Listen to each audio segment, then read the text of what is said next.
मैं ये कहना चाहती हूँ कि जिन जिन के घर में छठ हो रहा है वो भली भांति जानते हैं कि छठ पूजा का महत्व क्या है। और हम बिहारियों के लिए छठ पूजा बहुत ही बड़ा इमोशन है। कि अब जितने बाहर बसे लोग हैं वो सब इस वक्त बिहार में नज़र आते हैं अपने अपने घरों में और छठ करते हैं। मैं छठ पूजा के लिए बहुत ज़्यादा तो नहीं, लेकिन सब जानते हैं। ऐसा नहीं है कि छठ पूजा के बारे में लोग नहीं जानते हैं। हाँ, अन्य लोग भी जो बाहर के लोग हैं, छठ पूजा हमें सिखाता है कि हम एक बराबर एक समान रूप से लोगों को देखें, लोगों को समझें और एक दूसरे के साथ एक दूसरे को जोड़ कर चलें।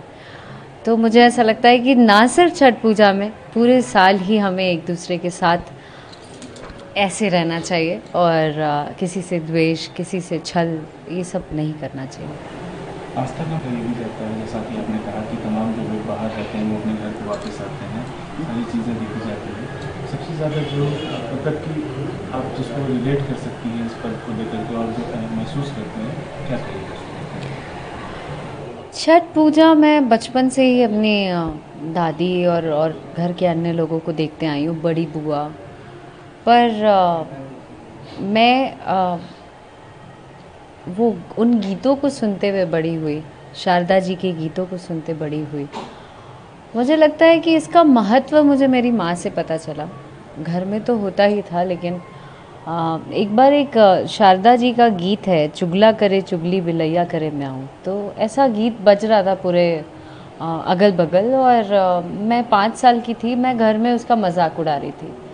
मजाक नहीं, मैं चूँकि वो साउंड ऐसा कर रहा था तो बच्चों के लिए बहुत ही फैसिनेटिंग लगता है। वो चुगला करे चुगली बिलैया बिलैया जैसे ही आए मुझे हंसी आए और मैं हंस हंस के खूब ताली बजा बजा के मजाक उड़ा रही थी। तब तक मेरी माँ आई, क्या बोली क्या बोली, इतना ही शुरू किया उसने। कलछुल लेके आई, कलछुल जिससे हमारे यहाँ दाल छौंका जाता है, वो लाई और मेरे शरीर में ऐसा कोई भी जगह नहीं था जहाँ पे लाल दाग नहीं था। इतना मार मारा, इतना मार मारा, मुझे बताया नहीं कि क्यों उसने मारा या उस चीज़ का महत्व क्या, उसने बताया नहीं। उस मार ने मुझे सब कुछ बता दिया, जिसको मैं आज तक अपने यहाँ पे बांध के चलती हूँ। और आज इतनी हिम्मत छठी माँ ने कर दी कि इतनी इतनी हिम्मत दे दी कि मैं छठ पूजा करने लगी और पिछले साल से ही उठाया है मैंने। और ये मेरा दूसरा साल है।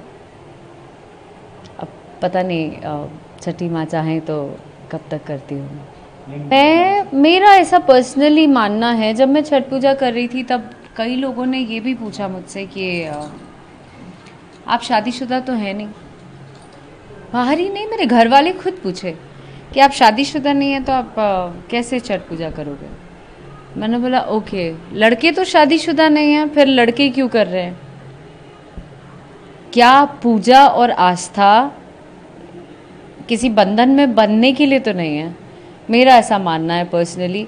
मे भी लोग ऐसा कह सकते हैं कि मेरे फादर से भी बात हुई, बहुत लॉजिकली बात हुई। मैंने पापा से पूछा कि अच्छा ठीक है, लड़के क्यों कर रहे हैं पापा? अगर हम पूजा पर्टिकुलर कोई पूजा बनाया हो तो घर में पूजा भी हम इसलिए थोड़ा ना करते हैं कि आज मुझे बच्चा हो जाएगा, ओके ये पूजा करेंगे तो मुझे पति मिल जाएगा, ये पूजा करेंगे तो ये। पूजा और आस्था इन चीज़ों के बंधन में बनने का नहीं है। मुझे ऐसा लगता है कि अगर आपकी आस्था है तो आप स्वतंत्र हैं कोई भी पूजा करने के लिए। अपना आस्था क्लियर रखें, बस अच्छी नीयत से आप पूजा करिए। मैं चुनाव के लिए तो मैं यही चाहूँगी कि सब अच्छे अच्छे नेताओं को चुन के लाएं और अपने क्षेत्र का विकास करें। फिलहाल नहीं, अभी मैं अपने काम पे ध्यान दे रही हूँ एंड उम्मीद करती हूँ कि अभी जो काम कर रही हूँ वो अच्छे से हो जाए।